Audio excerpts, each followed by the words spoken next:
Welcome to our segment on music notation. This chapter will cover basic music notation principles. If you are already familiar with music notation, you certainly can skip this chapter.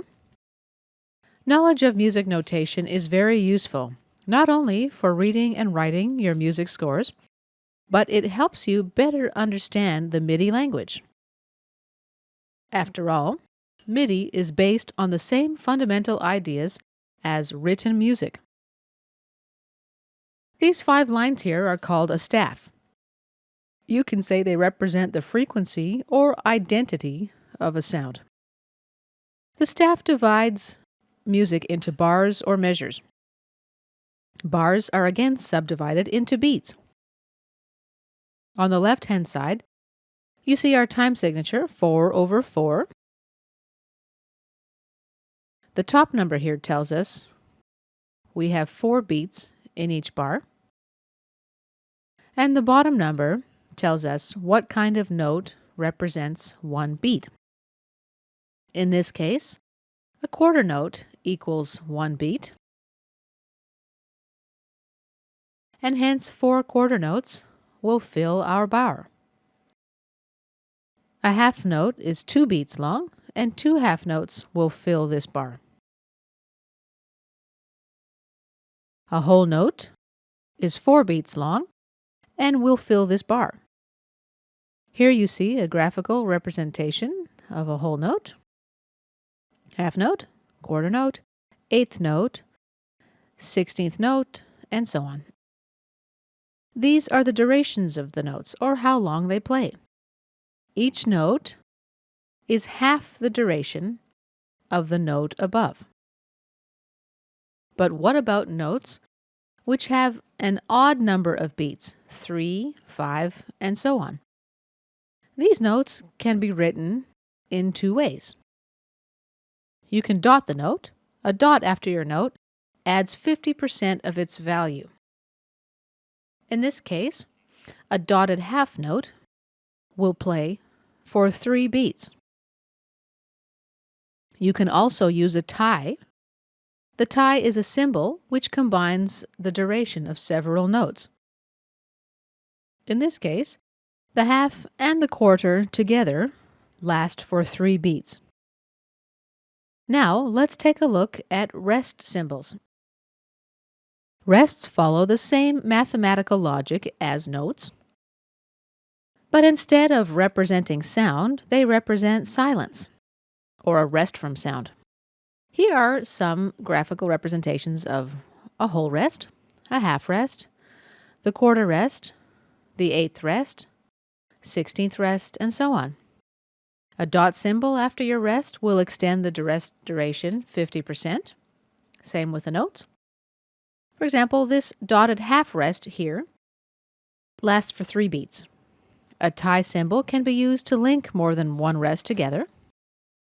Here, this half and quarter rest tied together last for 3 beats. Now, let's talk about note pitch. The pitch of a note is determined by how high or low its position is on the staff. The higher you see it on the staff, the higher its pitch. The lower its position on the staff, the lower the pitch of the note. The clef on the left side of the staff specifies the musical range where the staff is positioned. Most commonly, you're going to see are the treble clef and bass clefs. A few more words on notes. The relationships between notes can be measured in whole steps and half steps. Here, the step between C and D is a whole step, and the step between C and C sharp is a half step. The steps between E and F, as well as the steps between B and C up above, are also half steps. If you count from C forward towards D, the black key here is a C sharp. If you count the other way, B backwards down to C, the same key can be called D flat. Here we've got a sharp symbol, a flat symbol, and a natural symbol. The natural symbol specifies a note which is played without flat or sharp symbols. A few words now about dynamics and accent markings. The natural symbol specifies a note which is played without flat or sharp symbols.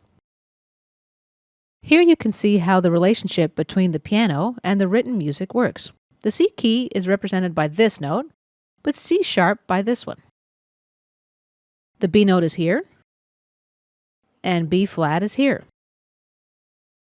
Another way to write down sharp and flat notes is to use your key signature. When a flat or sharp symbol is written right after a clef, it's called a key signature. All the notes on all the lines are affected by it.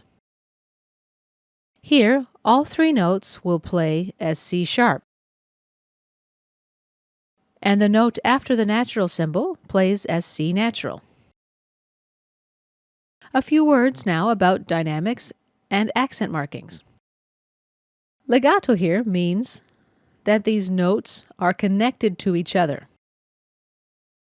In other words, no spaces between the notes, very soft attack, played smoothly.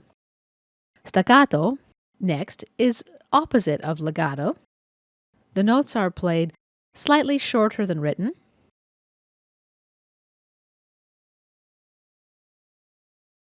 Accents direct you to play a note with more emphasis or a more aggressive attack. Marcado usually is something between legato and staccato.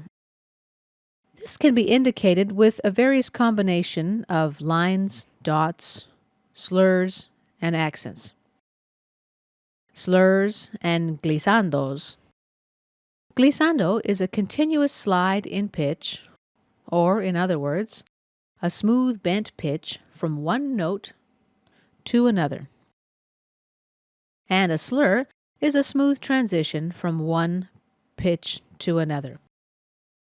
P and F here stand for piano and forte, which in Italian means soft and loud, respectively. Double FF means very loud, fortissimo, and triple FFF is very, very loud, and so on.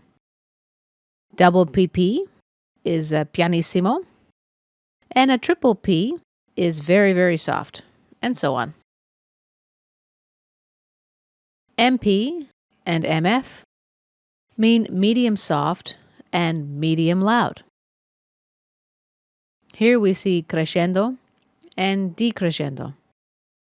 A crescendo indicates that you need to gradually get louder. A decrescendo means you gradually get softer. And this concludes our music notation tutorial.